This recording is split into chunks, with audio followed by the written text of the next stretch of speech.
There is a single word, sometimes two, that can make a woman feel more connected to you than months of dating ever produced. Not a pickup line, not a compliment, not a text strategy. A name, the right name, said the right way, at the right moment. And the men who stumble into this, usually by accident, describe it as the moment everything shifted. What we're covering today is rooted in neuroscience, Stoic philosophy, and the psychology of private language between two people. One section covers what happens in the brain when someone hears a name created specifically for them, and the neurochemical response is genuinely remarkable.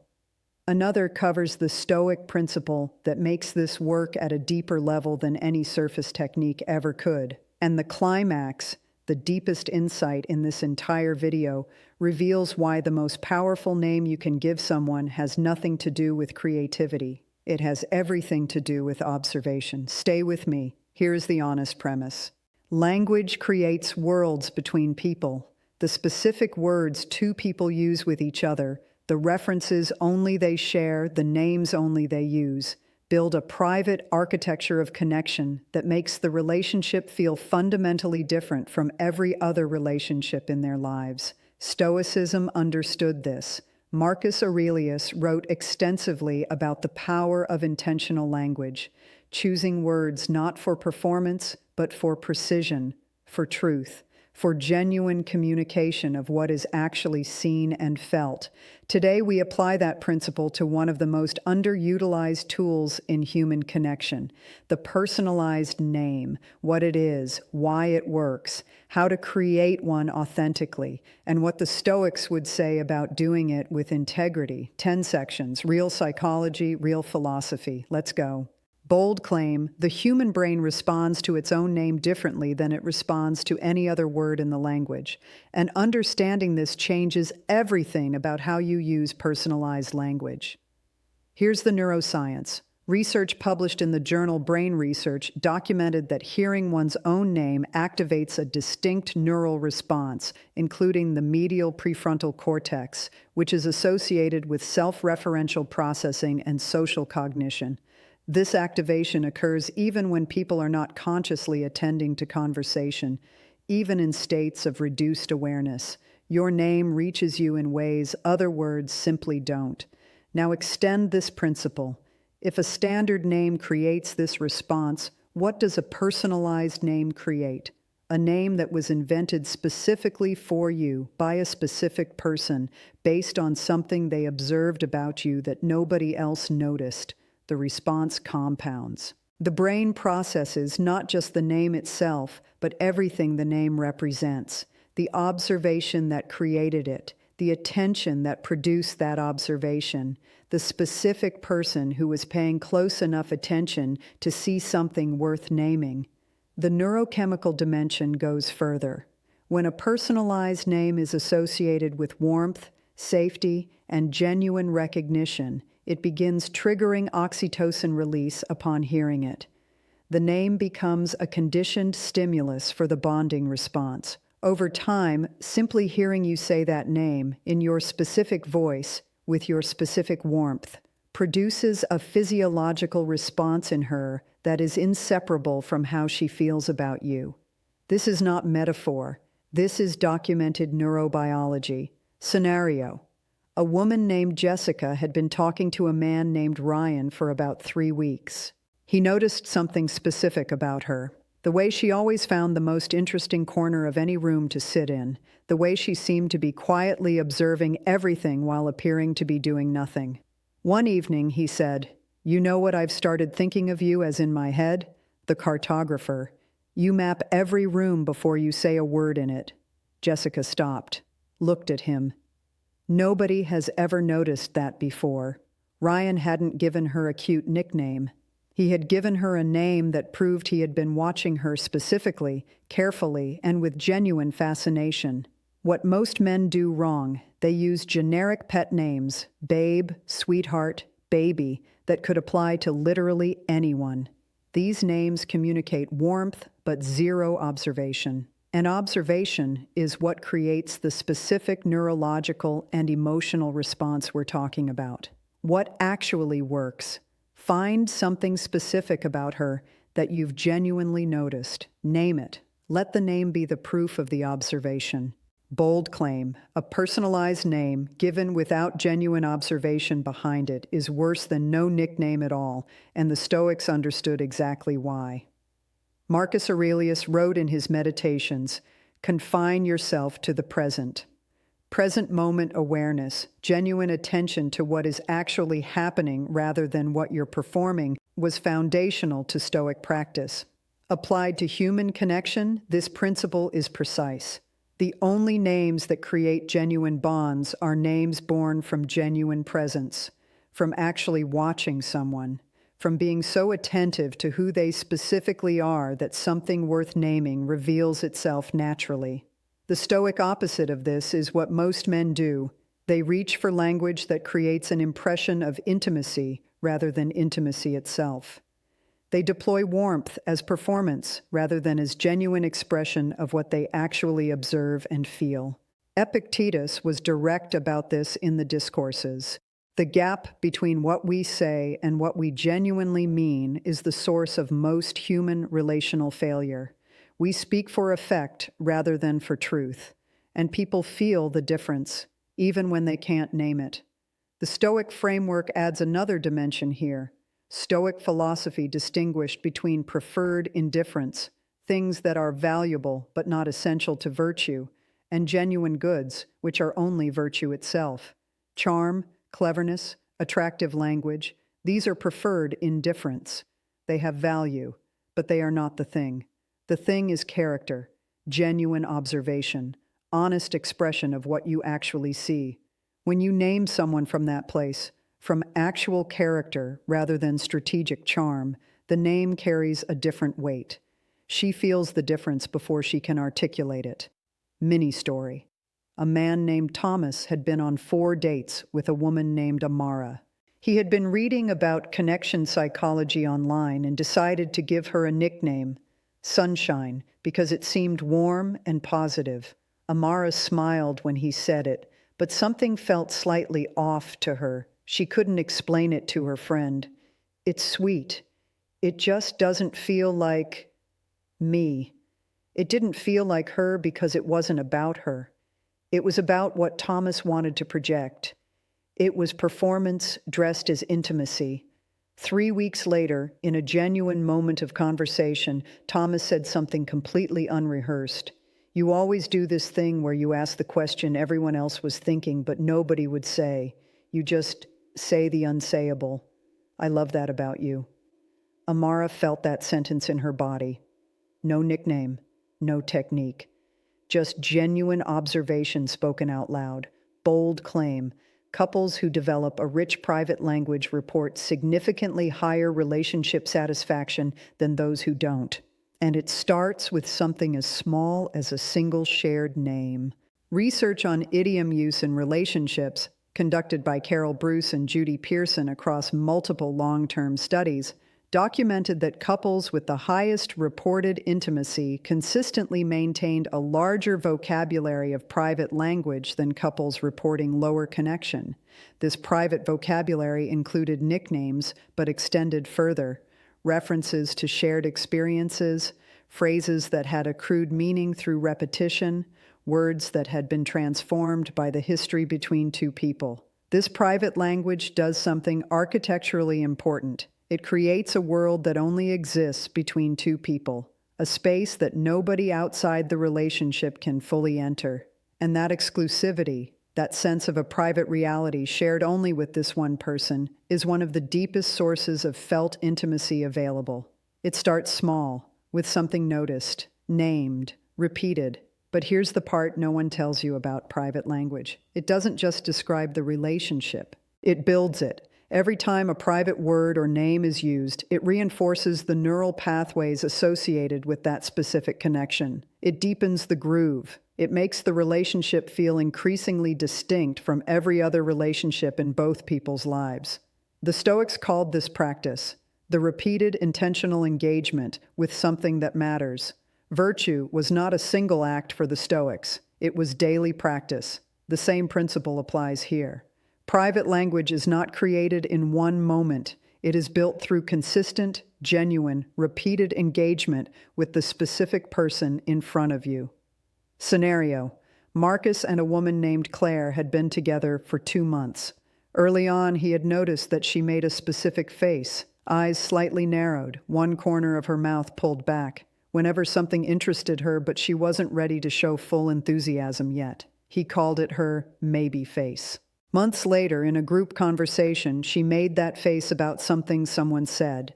Marcus caught her eye across the table, said nothing. She laughed. Nobody else in the room knew why. That moment, the private communication within the public space, was the private language doing exactly what it's designed to do, creating a world between two people that nobody else could enter. Bold claim: the best nickname you'll ever give someone cannot be planned, but it can be prepared for, and the preparation is everything. Step 1 is genuine attention. Before any name exists, observation must exist. This means being actually present in your interactions, not thinking about what to say next, not managing the impression you're making, actually watching her, the way she moves through a space, what she does with her hands when she's thinking, the specific quality of her laugh when something genuinely surprises her, the thing she does that she probably doesn't know she does. This requires the Stoic practice of prosos, self-attention and present moment awareness. The Stoics trained themselves to notice what was actually happening rather than what they were projecting onto circumstances. Applied to connection, this means actually seeing the person in front of you rather than the person you've constructed in your imagination. Step 2 is pattern recognition. The name always comes from a pattern, something you've noticed more than once. A single observation is interesting. A repeated observation becomes a truth about who someone is, and names that capture a truth land infinitely deeper than names that capture a moment. Step 3 is the right moment.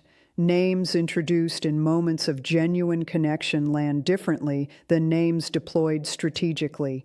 The difference is felt immediately. When a name emerges naturally in the middle of a real moment, not as a prepared line, it carries the spontaneity that tells her it was genuine. Step 4 is consistency. The name only becomes powerful through repetition. The first time, it's interesting. The 5th time, it's theirs. The 20th time, it is part of the private architecture of the relationship, a word that exists only between you, that she hears from nobody else, that carries everything the two of you have built every time it's spoken. Bold claim: using personalized language to create manufactured intimacy is one of the most specific violations of Stoic ethics available in human relationship, and women, over time, always feel the difference.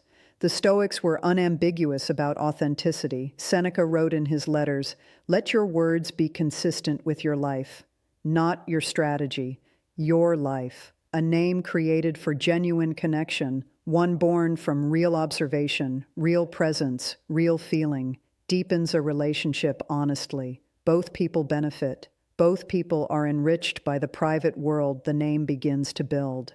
A name deployed as a technique, as a mechanism to create a feeling that isn't genuinely there, is a lie. A small one, perhaps, but lies in relationship compound.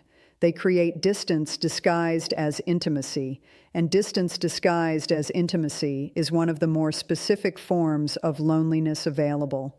The Stoic position is unambiguous. Use this with integrity or don't use it at all. But there is a deeper Stoic principle operating here that most people miss. The Stoics believed that virtue, genuine good character, was its own reward, not because it produced good outcomes, though it often does, but because the act of living with integrity is itself the highest expression of human capability. When you name someone from a place of genuine observation and genuine care, you are not primarily doing it to create attraction. You are doing it because you see something in another person and you have the character and the courage to say what you see. That motivation, observation expressed honestly, is virtue in the Stoic sense. And it is precisely that motivation that makes the name land differently than any technique could. She doesn't feel the manipulation that isn't there. She feels the genuine seeing that is. Bold claim, the practice of giving someone a personalized name to signify their special status in your life is not a modern psychology trick. It is one of the oldest human practices in existence, and understanding its anthropological roots makes it infinitely more powerful.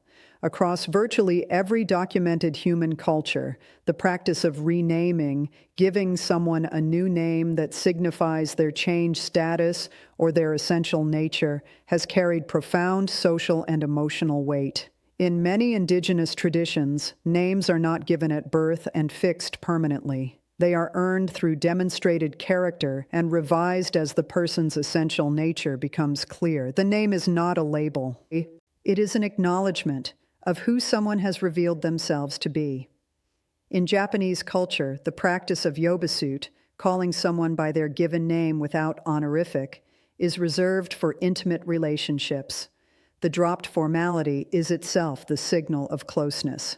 The name change marks the relationship change. In the Western Romantic tradition, private names between partners have been documented across centuries of literature and correspondence.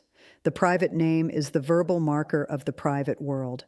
What all of these traditions share is the understanding that names carry meaning beyond their literal content. They carry relationship, they carry history, they carry the specific quality of being seen by another person who found you worth naming. When you give someone a personalized name in this tradition, consciously or unconsciously, you are participating in something ancient.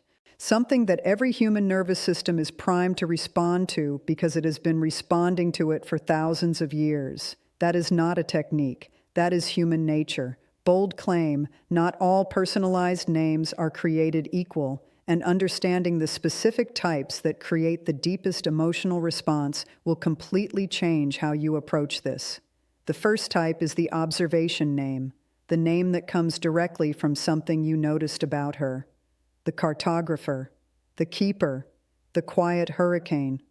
These names work because they prove observation. They cannot be generic. They require having actually watched someone specifically.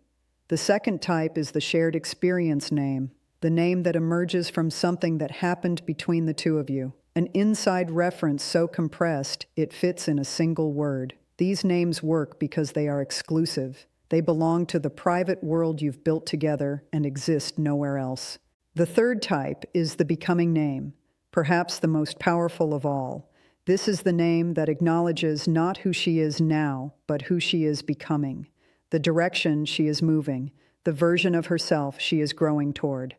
These names work because they communicate something extraordinary. I see where you're going. I believe in where you're going. I am here watching you get there. Mini story. A woman named Layla had been quietly building the courage to change careers for 2 years. She talked about it but hadn't moved. A man named Daniel, who had been in her life for 6 months, had watched this process, the research, the hesitation, the quiet building of something. One evening he said, "You know what I think of when I think of you? The architect of the next version. You're always in the planning phase of who you're about to become. I find it one of the most remarkable things about you." Layla carried that sentence for months, not because it was a compliment, because it named something she knew about herself that nobody else had ever seen clearly enough to say. That is the becoming name, and it is the most powerful type available. Bold claim, the same name delivered with different timing and tone can either create a profound connection or fall completely flat. And most men get the delivery wrong even when they get the observation right. The timing principle is simple, natural moments only. A name introduced in the middle of a genuine, warm, real interaction lands completely differently than a name deployed as a prepared line at the end of a planned conversation. The nervous system detects the difference. She doesn't know why one felt real and the other felt calculated. She just knows. The tone principle is equally important.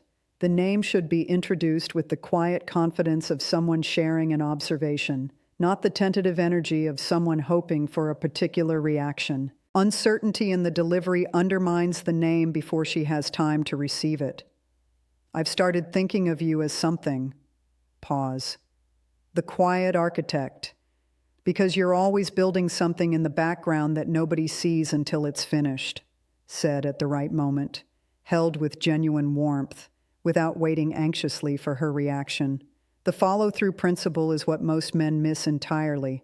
After introducing the name, use it again, naturally, in a moment where it fits. Let her hear it a second time and a third. The repetition is what transforms it from an interesting observation into a private language. The name becomes real through use, not through the initial introduction. Bold claim. The emotional impact of a genuine personalized name compounds over time in ways that create a depth of connection that almost nothing else can replicate. Here is what happens neurologically over the course of weeks and months of consistent, genuine private language use. The name becomes associated, worn through repeated pairing, with the full emotional experience of the relationship, the warmth, the safety, the felt sense of being genuinely seen. Every positive interaction that occurs while the name is in active use adds to its emotional weight. Over time, the name becomes a trigger for that entire accumulated emotional experience. Hearing it, in your voice specifically, produces a condensed version of everything the relationship represents. This is classical conditioning operating in service of genuine human connection. The name becomes the symbol. The symbol carries everything. This is why people in long-term relationships report that hearing their partner's private name for them, even decades later, produces an immediate emotional response. The name doesn't just describe the relationship at a point in time. It is the relationship compressed into a word, and this is why the authentic foundation matters so much.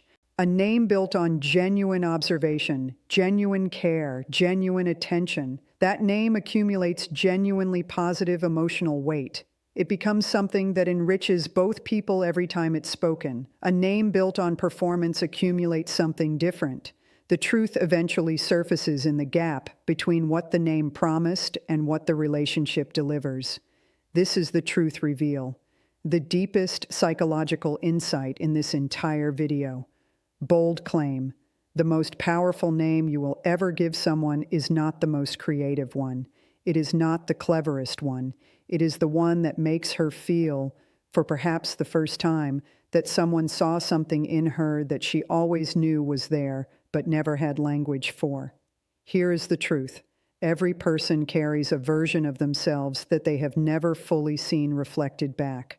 A quality they sense in themselves, a particular way of being, a specific gift, a characteristic that feels essential but has never been named by anyone who mattered. Psychologists call this the unwitnessed self, the parts of a person's identity that are real and significant but have never been accurately reflected back to them by another person. Most people carry these parts in silence. They know they're there. They can feel them, but they've never heard them named. When you observe that quality, really observe it, not project it, not perform seeing it, and you find the word for it, and you say that word to her, something happens that is genuinely difficult to overstate. She feels known, not complimented, not flattered, known, in the specific, particular, irreplaceable way that only comes when someone has been paying genuine attention to who you actually are. Mini story. A woman named Nadia had spent her entire life being described in the same ways. Smart, beautiful, ambitious. She appreciated those words. None of them felt like her.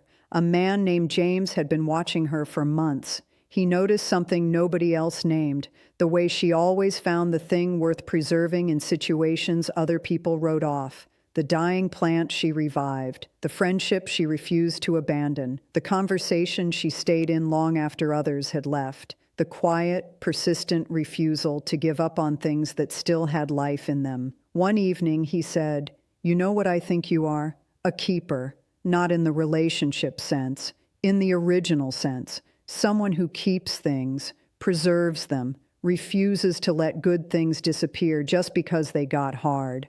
I've never met anyone who does that the way you do." Nadia was quiet for a long time.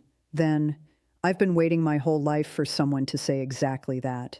James hadn't invented a clever nickname. He had seen something real in her. He had found the word for it. He had said it with the quiet confidence of someone who had been paying genuine attention. That is the most powerful name available, not the most creative one, the most accurate one, the one that required actually seeing her completely, specifically, honestly, and having the presence and the courage to say what you found. That is Stoic love in its most practical form, not grand gestures, not performances, just genuine observation translated into language that makes another person feel, perhaps for the first time, completely, specifically, irreplaceably seen. And here is the final Stoic truth I want to leave you with. Marcus Aurelius wrote, "The object of life is not to be on the side of the majority, but to escape finding oneself in the ranks of the insane." The insanity he was describing, the majority position, is the position of performing rather than being, of doing things for effect rather than for truth. The minority position, the Stoic position, is to show up as you actually are, to observe what you actually see, to say what you actually mean. The man who does that, who sees genuinely and speaks honestly, doesn't need techniques. He doesn't need strategies. He doesn't need to manufacture connection. He simply needs to pay attention and then have the courage to say what he finds. That is the only name psychology you will ever need. Here is the question I want to leave you with, and I want you to sit with it honestly. Is there someone in your life right now whose specific, essential quality you have observed but never named out loud? Someone who carries something remarkable that has never been reflected back to them accurately? Because that observation, sitting quietly in your awareness right now, is the beginning of the most powerful thing you could say to them. The name is already there. You just have to be present enough to find it. And here is what I want you to do right now. Before you close this video, think of one person in your life, one quality you've genuinely noticed in them that you've never said out loud. Find the word for it, just one word. And the next time you're with them, say it. Drop in the comments. What's the most meaningful thing someone has ever named in you? Something that made you feel genuinely seen. I read every single one. And if today gave you something real, subscribe. Every week we bring this level of psychological depth and philosophical honesty to the questions that actually matter in relationships and in life. See you in the next one.